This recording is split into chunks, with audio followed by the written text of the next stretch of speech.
एकादशी चैत्र मास शुक्ल पक्ष एकादशी पूर्णमा शेष दिन पूरा उत्सव चलती समस्ते गीत गान करके आनंद उत्सव चलती मल्ली झुलन ठाकुर आह्वान आसुँच ठाकुर श्री राधाकांत आह्वान पीठरे आसन अलंकृत कर आनंद उत्सव चलती।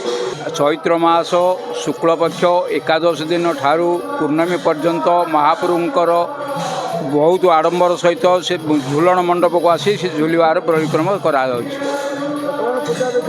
पूजा विधि मिठा तांकर आलती तांकर भक्त मानकर भोग सब अन्यान्य विभिन्न प्रकार भोग परिचालित होती। प्रथम उठला बेले तांकर उत्थान भोग हुए पौड़ पूर्व उत्थान भोग तापर मंगल आलती पर बेश हे बेश सारा पर बाल भोग हम बाल भोग पर खेचड़ी भोग हम खेचड़ी भोग पर राजभोग हम राजभोग पर महाप्रभु पौड़ करेंगे तापर संध्या बेले फेर उत्थान भोग हम फिर रात्रि भोग होगी महाप्रभुंर विश्राम हुए।